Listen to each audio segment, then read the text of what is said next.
Hello friends, नमस्कार। आप सभी को नमस्कार, सभी का वेलकम इस क्लास में। You all are welcome to this class. Friends, live class में जितने स्टूडेंट्स ऑलरेडी ज्वाइन कर चुके हैं वो कंफर्म कर देंगे क्विकली आपका ऑडियो वीडियो एक्सेसिबल है। All students in the live class who have already joined, please confirm your audio video is okay so that we can start. So मैं wait कर रहा हूँ उस कंफर्मेशन को जो सभी स्टूडेंट्स प्रोवाइड करेंगे जो लाइव क्लास को ऑलरेडी ज्वाइन कर चुके हैं। कर दीजिए कंफर्म। तो चलें शुरू करते हैं आज का केस स्टडी क्वेश्चंस के ऊपर डिस्कशन। ये वो क्वेश्चंस हैं जो कभी भी पूछे जा सकते हैं। केस स्टडीज थोड़े नए तरह के क्वेश्चंस हैं फॉर जेआईबी, तो इनको अच्छे से अंडरस्टैंड करेंगे। तो चलें शुरू करते हैं first case study for the day. So question is on account of a trust. So किसी भी ट्रस्ट के अकाउंट से रिलेटेड ये केस स्टडी है। सो गिवन इन्फॉर्मेशन है ABC charitable trust XYZ as trustee approach you to open a current account. तो ये trust है charitable trust, X, Y and Z इसके ट्रस्टीज हैं। They approach for opening a current account. The trust has been established by a ने इस trust को establish किया, setup किया। अब कुछ क्वेश्चंस हैं जो हमें आंसर करने हैं। What basic document to be obtained and what will be looked into that document. तो ट्रस्ट के इस केस में बेसिक डॉक्यूमेंट कौन सा है और उस डॉक्यूमेंट में हम क्या देखेंगे एज ए बैंकर। तो ये हमारे लिए पहला क्वेश्चन है। यस, कोशिश करिए क्या देखेंगे। अगर आप लाइव क्लास को वॉच कर रहे हैं तो चैट बॉक्स में अपने रिस्पॉन्स डाल दीजिए। अगर आप रिकॉर्डेड वर्जन को देख रहे हैं तो अपनी कॉपी में क्या आंसर बनता है शॉर्ट में लिख लीजिए और फिर कंपेयर कर लेना जो भी आंसर यहाँ पे हम डिस्कस करेंगे। यस, क्विकली रिस्पॉन्ड कर दीजिए कौन सा डॉक्यूमेंट ऑब्टेन किया जाएगा और उस डॉक्यूमेंट में हम क्या देखना चाहेंगे।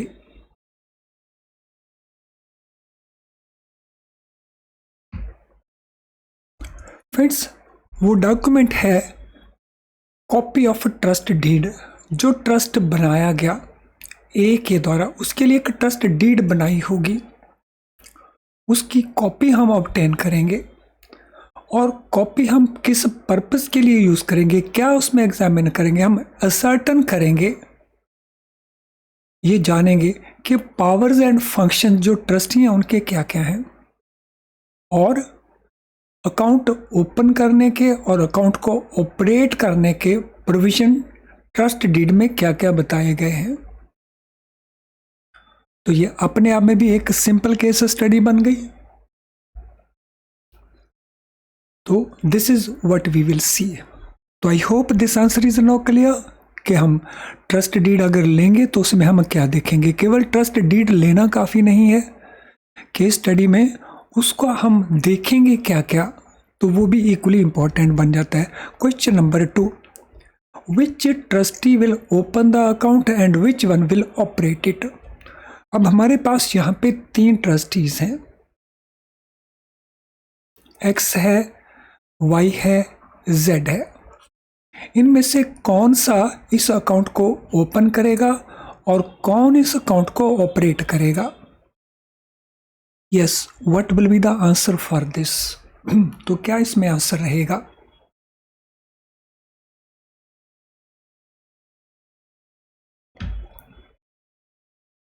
सो इसमें जहां तक ओपन करने वाली बात है, सभी मिलकर के ओपन करेंगे। So all trustee will open jointly and operate also jointly। लेकिन अगर ट्रस्ट डीड के अंदर कोई अदर प्रोविजन है, फॉर एग्जाम्पल अगर ट्रस्ट डीड में है कि X एंड Y ओपन करेंगे, Z ऑपरेट करेगा, या एक्स वाई जेड ओपन करेंगे, वाई और एक्स ऑपरेट करेगा, या Y and Z jointly operate करेंगे, या एक्स सिंगली ऑपरेट करेगा. So it could be any sort of operational instruction. But हम किसको फॉलो करेंगे? हम फॉलो करेंगे ट्रस्ट डीड को. आई hope this part is also clear. अब हम चलते अगले क्वेश्चन के ऊपर. After 3 months of opening the account trustee Z expires. So account open होने के 3 महीने के बाद किसकी डेथ हो जाती है? जेड की डेथ हो जाती है, जो ट्रस्टी है. अब अकाउंट का क्या बनेगा? So how we are going to deal with that account? No, what will be our answer for this? So बता दीजिए आंसर क्या होगा चैट बॉक्स में, या अपनी कॉपी में लिख लीजिए अगर आप रिकॉर्डेड वर्जन को वॉच कर रहे हैं.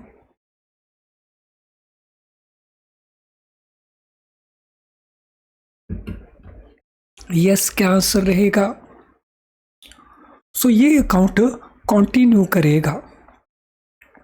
हम कुछ नहीं करेंगे, अकाउंट विल कंटिन्यू.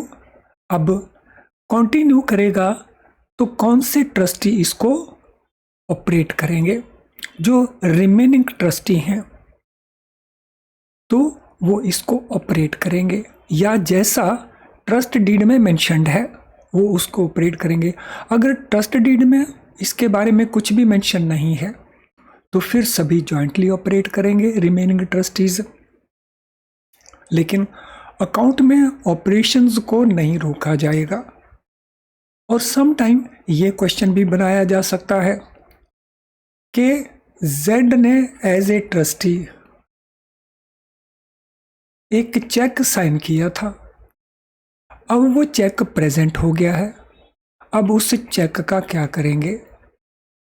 हम उस चेक को पे कर देंगे. अगर चेक के ऊपर लिखी गई डेट जेड की डेथ के बाद की डेट नहीं है, क्योंकि इस परिस्थिति में जो जेड ने साइन किए वो इंडिविजुअल के तौर के ऊपर नहीं, एज ए ट्रस्टी साइन किए रिप्रेजेंटेटिव कैपेसिटी में, इसीलिए चेक को पे कर देंगे. If all the trustees are dead और रिटायर्ड, व्हाट विल हैपन? अब हमारे सामने अगली सिचुएशन आ गई. अगर एक्स वाई जेड तीनों ही या तो उनकी डेथ हो जाती है या उनकी टर्म एक्सपायर हो गई, वो रिटायर हो जाते हैं, तो उस केस में क्या होगा? ट्रस्ट का क्या होगा? अकाउंट का क्या होगा? So what shall be the answer for question number 4? एक बार फिर से लिख लीजिए कॉपी में अपने आंसर को, या चैट बॉक्स में अपने आंसर को प्रोवाइड कर दीजिए.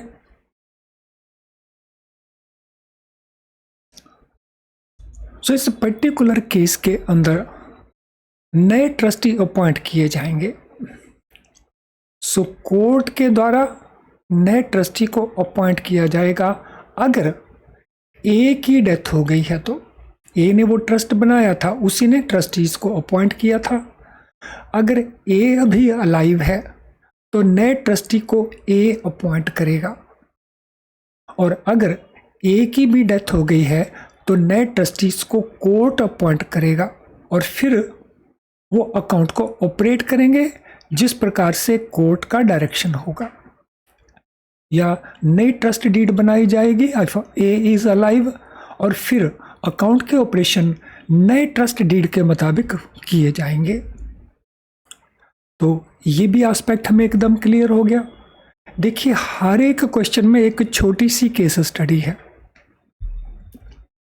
If Z becomes insolvent, what will be the impact on solvency of the trust? अगर इसमें से जेड जो है उसकी डेथ नहीं होती, ना किसी और की डेथ होती है, लेकिन जेड इंसॉल्वेंट बन जाता है, दिवालिया हो जाता है, तो इसका इम्पैक्ट ट्रस्ट की सॉल्वेंसी के ऊपर क्या रहेगा?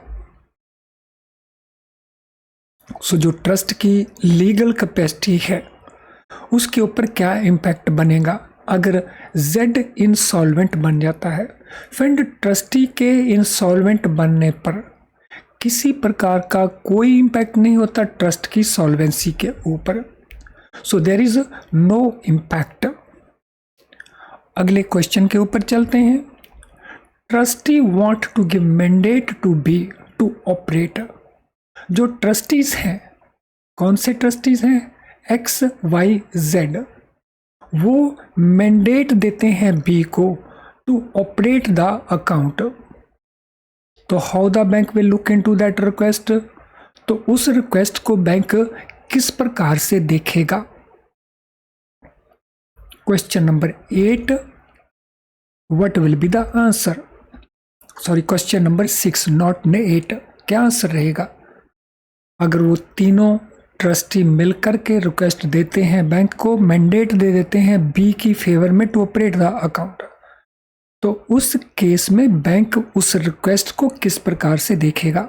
How the bank will look into that request?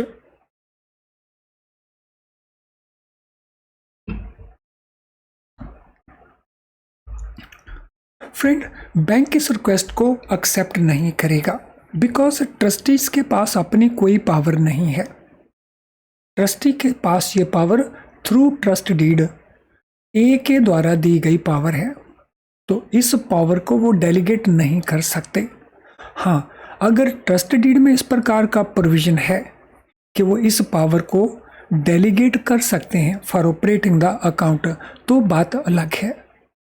लेकिन अदरवाइज तो वो डेलीगेशन पावर का नहीं कर सकते because it is not their own power. ये उनकी अपनी पावर नहीं है, so they are using someone else's power. There is outstanding NPA in the name of trustee x.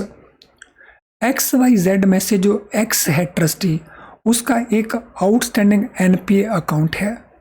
What is the status of use of right of set off on the balance in the trust account?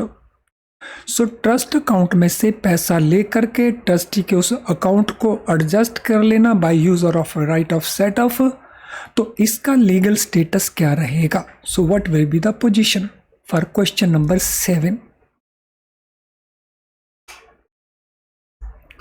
So question number 7 के लिए हमारा answer रहेगा कि ये allow नहीं होगा। So bank can not do it because यहाँ पे सेम नेम सेम राइट का जो प्रिंसिपल है, राइट ऑफ सेट ऑफ को यूज करने के लिए वो पूरा नहीं होता है।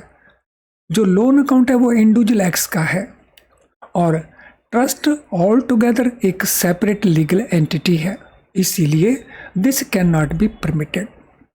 तो चलिए, ये हुए 7 क्वेश्चन इस केस स्टडीज के। ये इंडिविजुअली भी अपने आप में कई केस स्टडीज बन रही हैं। इससे पहले कि हम अगले क्वेश्चन के ऊपर चलें, अगली केस स्टडी के ऊपर चलें, सो this is important information for you. हमारे यूट्यूब चैनल के ऊपर, जिसके ऊपर आप इस समय ये वीडियो वॉच कर रहे हैं, एवरी डे हम फ्री लाइव क्लासेस कंडक्ट करते हैं, जेआईबी के लिए भी, सीआईबी के लिए भी, प्रमोशन एग्जाम के लिए भी। इन क्लासेस में हम कॉन्सेप्ट्स को डिस्कस करते हैं, क्वेश्चंस को डिस्कस करते हैं, प्रैक्टिस भी करते हैं थ्रू क्वेश्चंस, और प्रैक्टिस हम केस स्टडीज़ के थ्रू भी करते हैं जहाँ जहाँ रेलेवेंट बनता है। अगर आप इन क्लासेस का बेनिफिट नहीं ले रहे तो you are missing something very important. तो क्लासेस का बेनिफिट लें, चैनल को सब्सक्राइब कर लें ताकि हमारी क्लास की जो जानकारी आपको तुरंत मिल जाए। तो चैनल जब सब्सक्राइब करेंगे तो बेल आइकन को ज़रूर पुश कर लेना ताकि हमारे सारे नोटिफिकेशन आपको ऑन टाइम मिलते रहें और आप किसी भी क्लास को मिस ना करें। तो चलिए अगली केस स्टडी के ऊपर चलते हैं।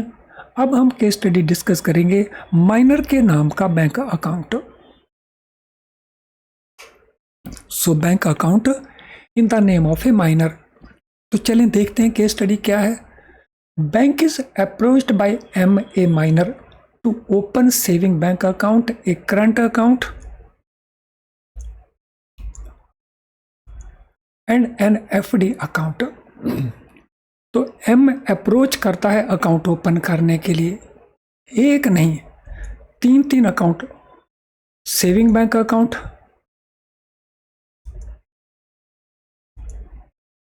Current account, FD account.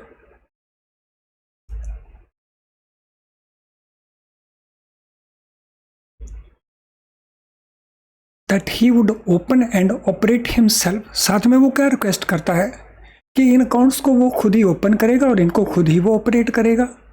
He also needs certain facilities attached to these accounts. In account के साथ जो फैसिलिटीज रिलेटेड हैं वो भी अवेल करना चाहेगा। इस कॉन्टेक्स्ट में हमने कुछ क्वेश्चंस को आंसर करना है। I think we understand the situation. अब हम उन क्वेश्चंस को देखेंगे जो इससे रिलेटेड है। Question number 1, what type of account can he be allowed to open? वो किस प्रकार का अकाउंट ओपन करने के लिए परमिटेड है? तो yes, this is the first question. उसकी रिक्वेस्ट है saving bank account, current account and FD account. अब आपको इसका आंसर देना है वो किस प्रकार का अकाउंट ओपन कर सकता है। तीनों ही अकाउंट ओपन कर सकता है, या एफडी एंड सेविंग ओपन कर सकता है, या करंट एंड सेविंग ओपन करता है, या कोई भी अकाउंट कौन सा वो ओपन कर सकता है जिसको वो खुद ही ऑपरेट करेगा। सो इसमें ब्रॉडली गाइडलाइंस क्या हैं? Friends, according to guidelines of Reserve Bank of India, only saving bank account will be opened, क्योंकि माइनर जो है he is not competent to contract. Saving bank account as an exception उसको एक facility provide की गई है ताकि savings का जो हैबिट है उसमें इनकलकेट हो, तो इसीलिए वो केवल सेविंग बैंक अकाउंट ओपन कर पाएगा। सो करंट अकाउंट या FD account, so that can not be allowed to be opened by him. तो इसमें जो मैंने जस्टिफिकेशन आपको दी है, because he is not competent to contract, तो इसलिए नॉर्मली वो बैंक अकाउंट ओपन नहीं कर सकता है। और क्योंकि करंट अकाउंट में कॉम्प्लिकेशंस हैं, एफडी अकाउंट की अपनी कॉम्प्लिकेशंस हैं because of the maturity period, उसको केवल सुविधा दी गई है सेविंग बैंक अकाउंट ओपन करने की। तो चलिए question number 2, what should be minimum age for him to be eligible to open the account? Account open करने के लिए, यानी एक ओपन करने के लिए और खुद ही ऑपरेट करने के लिए मिनिमम एज कितनी हो सकती है? सो उसका जो नॉर्मल मिनिमम एज है तो इट इज़ 10 ईयर्स, 10 साल उसका मिनिमम एज होना चाहिए। एट द सेम टाइम ये डिस्क्रिशन बैंकों के पास है कि वो कितनी एज फिक्स करना चाहेंगे, but broadly mostly accepted is 10 years.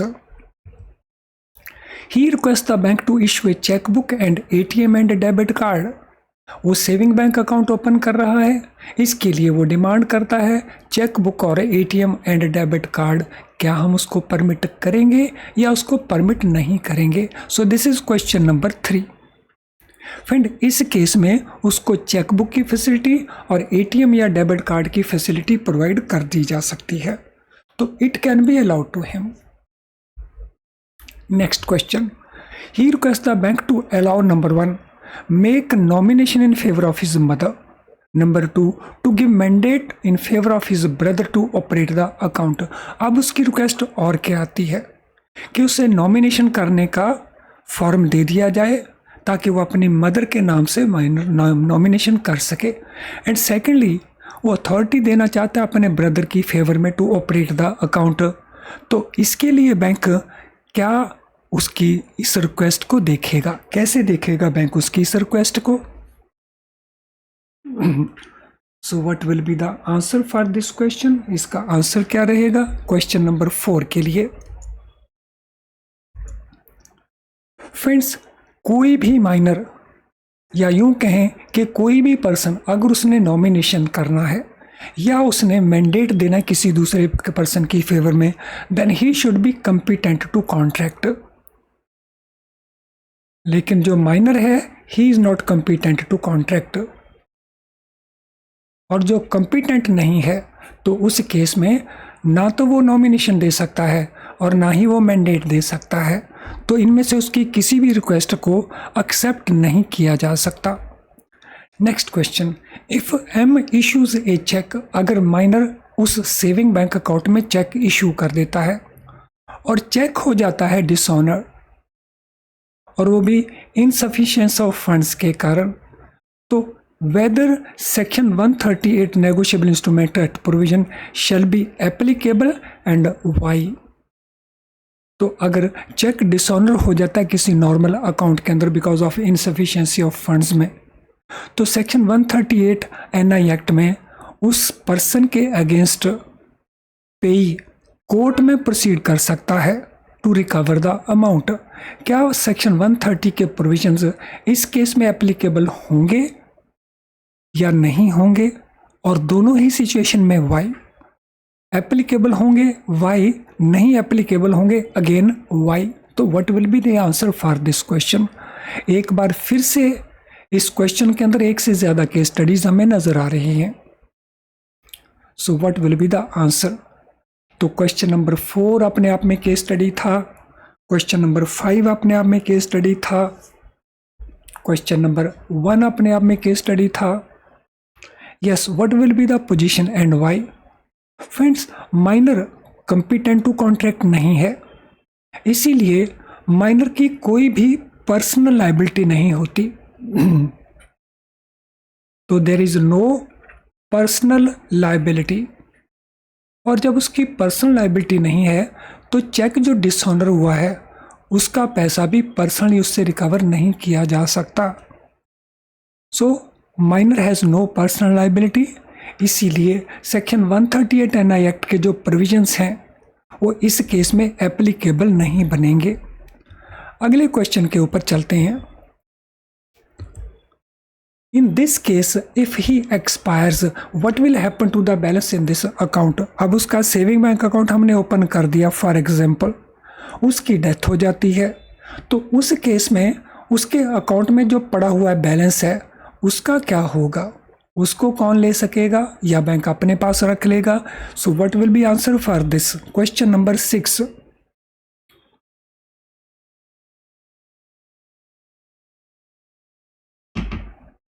So what will happen to this.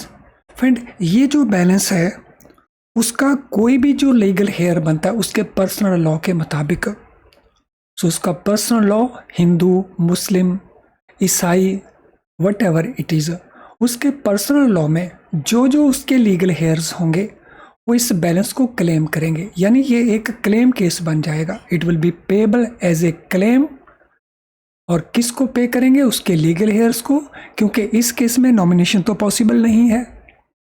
Instead of self operated account, अगर ये सेल्फ ऑपरेटेड अकाउंट ना होता and account is opened by his guardian and guardian expires, what shall happen to the account. तो अगर ये account minor द्वारा account open ना होता, गार्डियन ओपन करता और गार्डियन ही माइनर के लिए ऑपरेट करता, और गार्डियन की अगर उसमें डेथ हो गई होती तो फिर इस अकाउंट का क्या होता, what shall happen to this account. तो क्या आंसर रहेगा क्वेश्चन नंबर 7 के लिए।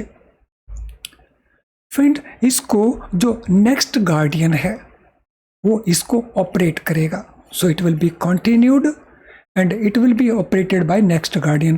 पहले अगर फादर ने अकाउंट ओपन किया है और मदर गार्डियन बन जाती है तो मदर इस अकाउंट को ऑपरेट कर सकती हैं। If account is guardian opened and operated and minor attains majority, अगर अकाउंट गार्डियन ने ही ओपन किया, गार्ड ने ही इसको ऑपरेट किया और अब माइनर मेजॉरिटी अटेन कर लेता है, तो what will B status of operations. तो फिर इस अकाउंट में ऑपरेशन का स्टेटस क्या रहेगा, क्वेश्चन नंबर 8। तो what will be answer. Friend, इस पर्टिकुलर केस में माइनर जो अब मेजर हो चुका है, अब केवल वही इस अकाउंट को ऑपरेट करेगा। तो अब गार्डियन इस अकाउंट को ऑपरेट नहीं करेगा। This account will now be operated by that person who has now become major, और उसके लिए हम उसका फ्रेश KYC कर लेंगे एंड बेस्ड ऑन दैट हम अकाउंट में ऑपरेशंस को परमिट कर देंगे after getting confirmation about balance in the account. तो चलिए फ्रेंड्स, ये हमारी सेकंड केस स्टडी लेक्शन की खत्म हुई। फ्रेंड्स, JIB के अंदर जो प्रेपरेशन आपने करना है, बेस्ट प्रेपरेशन बनती है वीडियो लेसन्स से। वीडियो लेसन्स के अंदर हम जब कंसेप्ट को एक्सप्लेन करते हैं तो बहुत सिंपल करके एक्सप्लेन करते हैं। जैसे इस केस स्टडी में बहुत सिंपल करके हर चीज़ को एक्सप्लेन किया गया, और फिर इन चीज़ों को आप ईजिली अंडरस्टैंड करते हैं और देर तक आप उसको याद रखते हैं, रिकॉल कर सकते हैं। यानी आपकी पास होने की, बेटर मार्क्स लेने की पॉसिबिलिटीज़ बहुत इम्प्रूव कर जाती हैं। और साथ में अगर आप मल्टीपल चॉइस क्वेश्चंस को कर लेते हैं, जो हमारे क्वेश्चन बैंक में अवेलेबल है, मल्टीपल चॉइस क्वेश्चंस MCQs, अगर उनको भी प्रैक्टिस आप कर लेते हैं फिर तो आपके पास होने की पॉसिबिलिटीज़ बहुत इंक्रीज़ कर जाती हैं। और ये सब कुछ अवेलेबल है at a very low price and of best quality. Quality में कोई कंप्रोमाइज़ नहीं है, प्राइस बहुत लो है। तो ये जो इस समय आपने क्वेश्चन डिस्कस किए, ये सारे के सारे क्वेश्चंस आपको मिल जाएंगे हमारी क्वेश्चन बैंक के अंदर। यानी जो क्वेश्चन इस समय हम डिस्कस कर रहे हैं वो हमारे क्वेश्चन बैंक में आपको मिल जाएंगे। वहीं से हमने इन क्वेश्चंस को लिया है। आप देख रहे हैं कि ये कितने इंटरेस्टिंग क्वेश्चंस हैं। तो ये केस स्टडीज़ आपको वहाँ पे नहीं मिलेंगी, लेकिन क्वेश्चन बैंक आपको बहुत अच्छा मिल जाएगा। तो ये अवेलेबल कहाँ पे है? ये हमारी वेबसाइट के कोर्सेज पेज के ऊपर मिल जाएगा आपको। वहीं आप हमारी ऐप को भी डाउनलोड कर सकते हैं। यानी केस स्टडीज़ तो आप यहीं पे अवेल करिए चैनल के ऊपर। अगर क्वेश्चन बैंक आपको यूज़ करना है तो जिसमें बहुत लेटेस्ट ट्रेंड के सारे क्वेश्चंस हैं, तो फिर उसके लिए आप हमारे क्वेश्चन बैंक को यूज़ करेंगे। अब हम चलते हैं अगली केस स्टडी के ऊपर। तो ये केस स्टडी हमारी फिक्स्ड डिपॉजिट के ऊपर है। Now you are coordinator posted in ID department of the bank. आप बैंक के इंफॉर्मेशन टेक्नोलॉजी डिपार्टमेंट में पोस्टेड हैं और एक कोऑर्डिनेटर का काम कर रहे हैं। Bank has to automise fixed deposit account. बैंक ने फिक्स्ड डिपॉजिट से रिलेटेड जितनी भी ऑपरेशंस हैं उनको ऑटोमाइज करना है। For this purpose a contract has been given to A very reputed company to develop the software. इस पर्पस के लिए कॉन्ट्रैक्ट जो दिया गया है, एग्रीमेंट जो किया गया है, एक बहुत रिप्यूटेड कंपनी के साथ किया गया है और वो सॉफ्टवेयर डेवलप कर रही है। You are required to guide the IT company on procedural and operational aspect of FD accounts. आपकी जिम्मेदारी क्या है? IT कंपनी के जो लोग सॉफ्टवेयर डेवलप कर रहे हैं उनको आपने गाइड करना है। किसके ऊपर? प्रोसीजरल और ऑपरेशनल एस्पेक्ट के ऊपर, ताकि उनको सामने रखते हुए वो सॉफ्टवेयर प्रिपेयर करें और जो आउटपुट आए वो बैंक रिक्वायरमेंट के मुताबिक आए। तो इस संदर्भ में आपको कुछ क्वेश्चंस के आंसर देने हैं जो FD को रिलेट करते हैं। तो I hope you are ready for this. तो ये रहा आपका पहला question. In the operating software what minimum and maximum period be provided for the fixed deposit. Operating software के अंदर मिनिमम पीरियड जिसके लिए FD इशू की जा सकेगी, मैक्सिमम पीरियड जिसके लिए FD इशू की जाएगी, वो कितना आप बताएंगे IT कंपनी की टीम को। बहुत आसान सा क्वेश्चन है। आई एम वेरी श्योर आप आसानी से आंसर दे सकते हैं। So minimum period is 7 days and maximum period is 120 months। 120 महीने का मैक्सिमम पीरियड है। For offering fixed deposit without pre mature payment provision. ऐसा FD जिसमें प्री मैच्योर पेमेंट प्रोविजन नहीं होगा। What amount should be provided in the software. Software के अंदर कितने अमाउंट का ये कट ऑफ प्रोवाइड किया जाएगा। सो what will be the answer. तो इसके लिए हम पहले इस मैसेज को देखते हैं और फिर इस क्वेश्चन के आंसर को करते हैं। So what is the message. Friends, आज के सेशन से रिलेटेड आपका कोई भी क्वेश्चन हो तो उसके लिए क्वेश्चन आप इस वीडियो के कमेंट बॉक्स में टाइप कर सकते हैं। अगर आपकी कोई जनरल क्वेरी है तो उसको आप इस ईमेल ID के ऊपर भेज सकते हैं। इन दोनों को हम सूटेबली आंसर करके आपकी हेल्प करेंगे। आज का session I am very sure आपको बहुत यूज़फुल लग रहा होगा। अगर ऐसा है तो इमीडिएटली इसको लाइक कर देंगे, क्योंकि जब आप इसको लाइक करते हैं तो YouTube अपने लेवल पे आर्टिफिशियल इंटेलिजेंस को यूज़ करते हुए और बहुत सारे स्टूडेंट्स को ये लेसन को दिखा देता है। यानी आपका लाइक करना केवल लाइक करना नहीं है, आपका लाइक करना और बहुत सारे स्टूडेंट्स की हेल्प करने के बराबर है। इस वीडियो के लेसन को आप शेयर कर सकते हैं with your other friends and colleagues.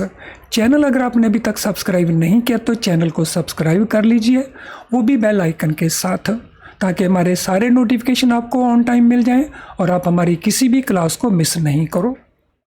तो क्विकली इस लाइक के प्रोसेस को कंप्लीट कर दो और इस सब्सक्रिप्शन के प्रोसेस को भी कंप्लीट कर लो अगर आपने अभी तक चैनल को सब्सक्राइब नहीं किया, क्योंकि बाद में आप इसको भूल जाएंगे। तो यस, ये क्विकली कर दो ताकि हम केस स्टडी को वापस रिज्यूम कर सकें।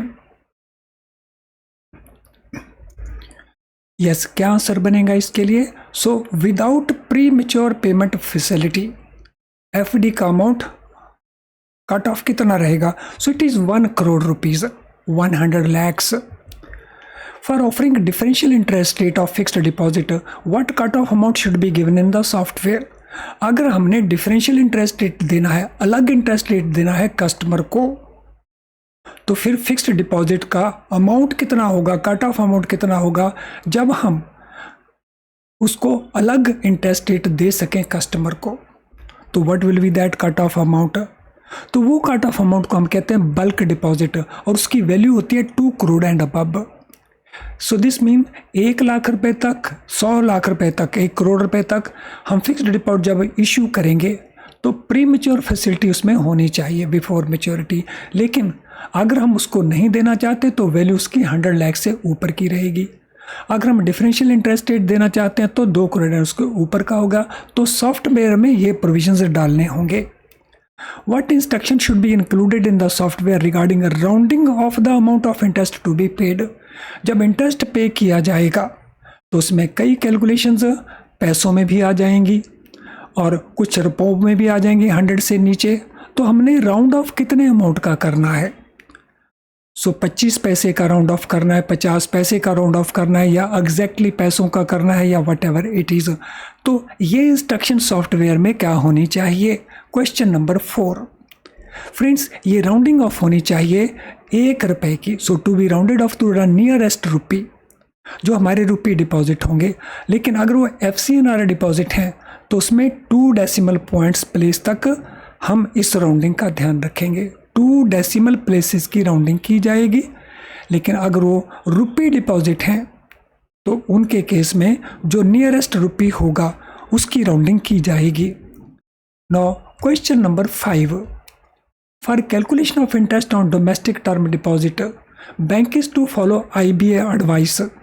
According to this advice if deposit is repayable in less than 3 months, अगर डिपॉजिट हमने रिपे करना है 3 महीने से पीरियड कम बचा हुआ है और where terminal quarter is incomplete, so जिस क्वार्टर में उसको ख़त्म होना है वो 3 महीने का पीरियड नहीं है, उससे कम है, तो उस केस में इंटरेस्ट जो प्रोपोर्शनली हम पे करेंगे एक्चुअल नंबर डेज के बेसिस के ऊपर। लेकिन क्वेश्चन है तो हम साल में कितने दिन लेंगे उस केस के अंदर? तो जब हम प्रोपोर्शनेटली पे करेंगे तो साल में हम कितने दिन लेंगे? सो 360 डेज लेंगे, 365 डेज लेंगे, 366 डेज लगेंगे, या क्या हम लेंगे 12 महीने लगाएंगे? हम क्या लगाएंगे? Friend, IBA advice it is 365 days, और अगर वो लीप का साल है तो it will be 366 days. Question number 6, if term deposit is to mature on a non business working day, अगर term deposit non business working day को mature हो रहा है या हॉलीडे के डेट को मैच्योर हो रहा है, इंटरेस्ट हम पे करेंगे contracted rate on principal amount for which period. तो कॉन्ट्रैक्टेड रेट के ऊपर इंटरेस्ट पे किया जाएगा, लेकिन किस पीरियड के लिए पे किया जाएगा? तो ये प्रोविजन करना होगा सॉफ्टवेयर के अंदर। तो फिर ये सॉफ्टवेयर कंपनी को हम क्या बताएंगे कि भैया आप इस प्रकार का प्रोविजन कर दीजिए। तो फ्रेंड्स, इस दिस पर्टिकुलर केस के अंदर जो नॉन बिजनेस वर्किंग डे है इंक्लूडिंग संडे, तो उसके नेक्स्ट सक्सीडिंग वर्किंग डे तक का हम इंटरेस्ट पे करेंगे। तो दिस मीन जो नॉन बिजनेस वर्किंग डे है इंक्लूडिंग संडे, उस डे का भी इंटरेस्ट हम पे करेंगे। What cutoff amount should be kept for TDS on interest payment in the software? So software के अंदर हमने TDS डिडक्ट करने का भी प्रोविजन करना है, तो कितने अमाउंट का इंटरेस्ट हम रखेंगे कि TDS उसके ऊपर ऑटोमेटिकली कट जाए? तो सॉफ्टवेयर कंपनी को हम क्या बताएंगे? सॉफ्टवेयर कंपनी को हम बताएंगे कि ये नॉर्मल अकाउंट होल्डर के लिए 40,000 पर एनम का अमाउंट होगा फाइनेंशियल ईयर के अंदर, और जहां सीनियर सिटीजन्स होंगे उन अकाउंट में इट विल बी 50,000 रुपीज़, ताकि इस इंस्ट्रक्शन को सूटेबली उसमें इंक्लूड किया जा सके। तो चलिए फ्रेंड्स, इसके साथ ये हमारी तीनों केस स्टडीज़ कंप्लीट हुई। तो हमने बहुत कुछ इसमें लर्न किया, बहुत क्लैरिटी के साथ लर्न किया। मैं फिर रिक्वेस्ट करूँगा, अगर आपने अभी तक लाइक नहीं किया है तो इसको क्विकली लाइक कर दीजिए, चैनल को सब्सक्राइब नहीं किया तो क्विकली सब्सक्राइब कर लीजिए। Thank you friends and all the best.